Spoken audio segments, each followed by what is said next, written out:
এখন আমরা চলে এসেছি অম্বিকা কালনা স্টেশনে। এখান থেকে টোটোই করে যাব 108 শিব মন্দির। তো চলুন এখান থেকে দেখাচ্ছি কিভাবে যেতে হবে। আমাদের কতক্ষণ সময় লাগলো মোটামুটি? 2.5 ঘন্টা। বিধাননগর। বিধাননগর থেকে এসেছি আমরা, আমাদের প্রায় 2.5 ঘন্টার মতো সময় লেগেছে ট্রেনে।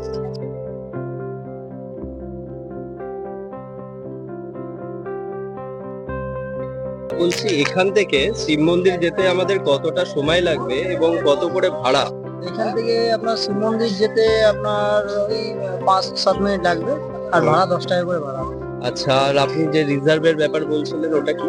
রিজার্ভের ব্যাপার, আপনার এখানে 10টা মন্দির আছে, আচ্ছা। যেমন সিদ্ধেশ্বরী মন্দির, অনন্ত বাসুদেব মন্দির, গোপালজি মন্দির, ভগবান দাস বাবাজির মন্দির আছে, আপনার 108 শিব মন্দির, রাজবাড়ি, আপনার আছে ঝলক দর্শন, সূর্যদাস পণ্ডিতের বাড়ি, নিত্যানন্দ মহাপ্রভু যেখানে বিশ্রাম করছিলেন ওইখানে, তারপরে যে আপনার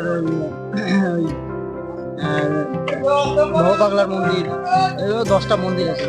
আচ্ছা, এই সমস্ত জায়গাগুলো যদি ভিজিট করতে হয় তাহলে রিজার্ভ করে যেতে লাগবে। হ্যাঁ। আর রিজার্ভের ক্ষেত্রে কত টাকা আপনাদের ভাড়া লাগে? রিজার্ভের ক্ষেত্রে দাদা যেরকম আসে 5 জন আসে, যেমন আমাদের 100 টাকা করে ধার্য হয়, এবার সেক্ষেত্রে কম হয় বেশি। আচ্ছা, রিজার্ভ মানে আপনি কি থেকে সমস্ত জায়গাগুলো ঘুরিয়ে থেকে দেন? থেকে একদম আপনার প্রথমত সব ঘুরিয়ে টুরিয়ে আসবে, আমাদের কোনো তাড়া নেই, আপনারা ঘুরে দিলে আর তারপর টোটাল কত নেবেন? টোটাল আপনারা দুজন যদি করে 400 টাকা লাগবে। 400 টাকা।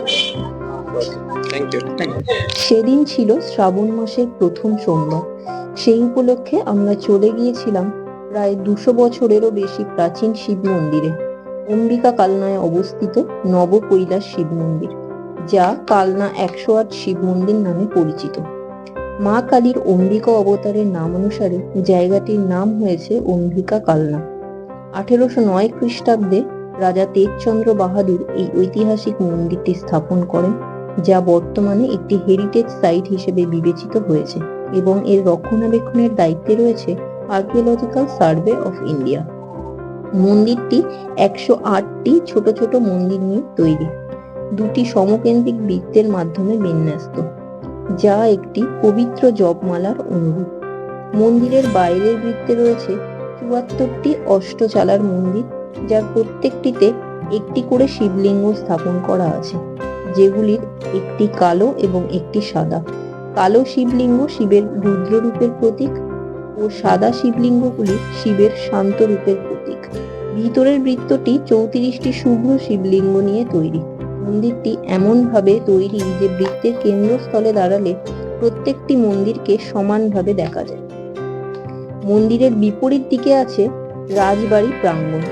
এখানে প্রতাপেশ্বর মন্দিরে সবচেয়ে বড় শিবলিঙ্গটি রয়েছে। এছাড়াও আরো ছোট বড় বিভিন্ন মন্দির স্থাপিত রয়েছে। ভিডিওটি যদি ভালো লেগে থাকে তাহলে অবশ্যই একটি লাইক এবং শেয়ার করবেন, এবং চ্যানেলে যদি নতুন হন অবশ্যই সাবস্ক্রাইব করে বেল আইকনটি প্রেস করে দেবেন। আপনারাও যদি এই পবিত্র শ্রাবণ মাসে বা অন্য যে কোনো সময় এই মন্দির দর্শন করতে চান, তাহলে হাওড়া বা শিয়ালদা থেকে কাটোয়া লোকাল নিয়ে পৌঁছে যান অম্বিকা কালনা স্টেশনে। স্টেশন থেকে টোটো বা অটোর মাধ্যমে মাত্র 10 টাকায় 10 মিনিটের মধ্যে পৌঁছে যেতে পারেন 108 শিব মন্দির।